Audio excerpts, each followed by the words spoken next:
Hi, welcome back. Today is day five, and I'm just sitting in a very.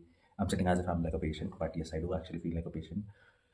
We are at an altitude of 12,000 feet, and I am clearly able to feel the difference in oxygen levels. Yeah, the breathing has become very heavy. My head has become very heavy, and I can sense it very, very clearly. First of all, I thought that I am not even fit at least by like 10%, even though I know that I'm fat and all. But I always went on tracks and everything, but still. But after I checked with everyone else is also feeling the same thing. So I'm like, nothing for me to worry much about. But anyways, coming back. Today was day five. Day five was all about Kalpa. We stayed at Kalpa last night. After we got away from Kalpa, we went ahead and our journey started from Kalpa to Tabo. And in between this, we covered three different spots. One of them being the Khab Sangam, and the second one being the Naku village, and the third one being the Q monastery. These are the three places that we covered today, and all of them were pretty beautiful and very exciting again. But yes, we'll just go one by one about it. Now, starting off, before we even started off from Kalpa to Tabo, we woke up very early in the morning.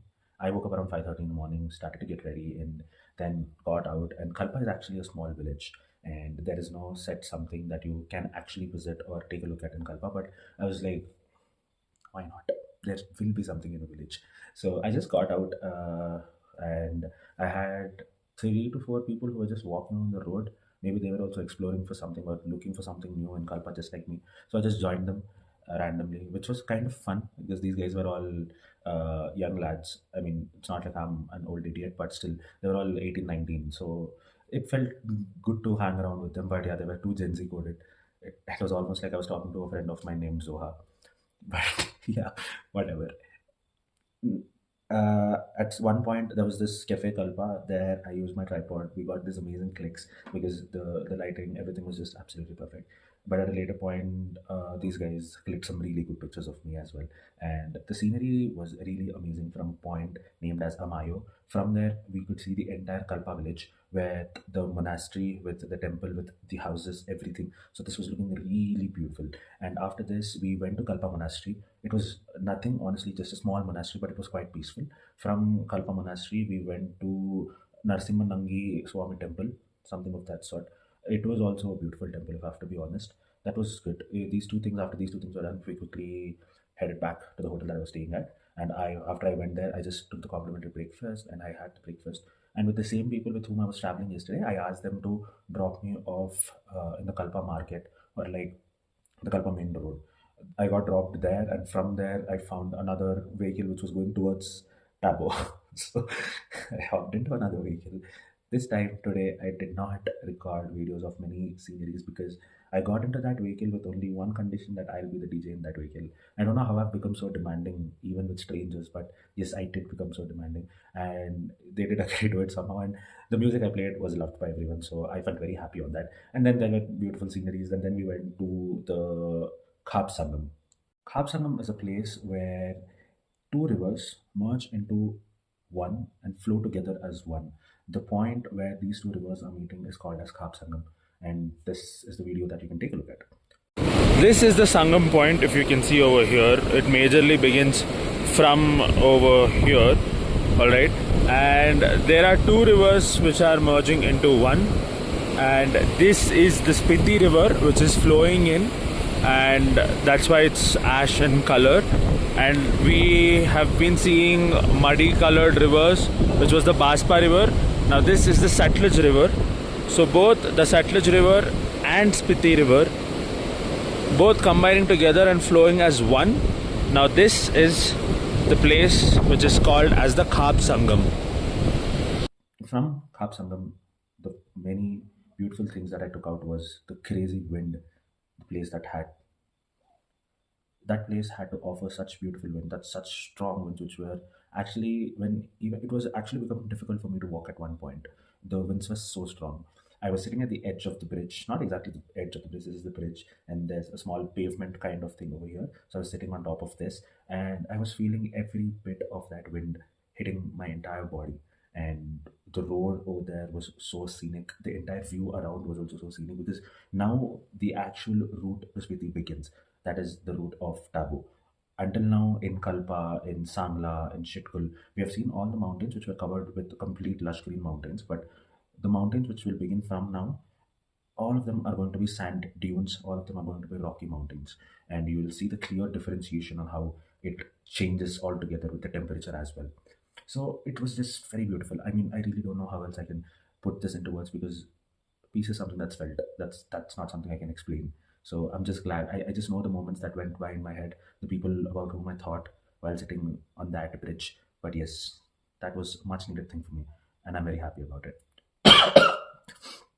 From uh, from Sangam, we got out and we headed towards the Nako village. And before we reached Nako village, 5 kilometers before the Nako village, we stopped at a place. We had some good lunch. I had chicken tukpa and momos. They were really amazing. And then I met this really cute little girl named Kimi. Okay, so the backstory behind this is there were a group of 4 to 5 kids who were just playing Uno outside of the hotel where I had food, right? And these kids, they were just so super cute, and especially this girl, she was the only girl. And I just, even though they were just about to start the game, I went up to her, I asked her what's her name and everything, and I asked, do you need any help to play and win this game? हम दोनों साथ में जीतेंगे and all. She got also pumped up, and I don't know how she was so welcoming to strangers, but she was really an angel. Trust me when I say this. She was like, I need a blue to end the game.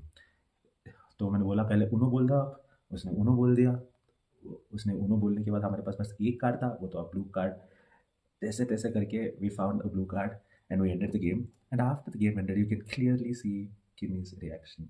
I mean, that was just so beautiful for me. She just put down the cards. After she put down the cards, she won the game and she was like, that's it, nothing else. I mean, that's honestly one of the most beautiful things that I've seen, man. I really don't know how else to explain this. Okay, moving on. From there, we went to Nako village. In Nako village, we saw Nako monastery, and it was a very peaceful monastery with flowers and everything.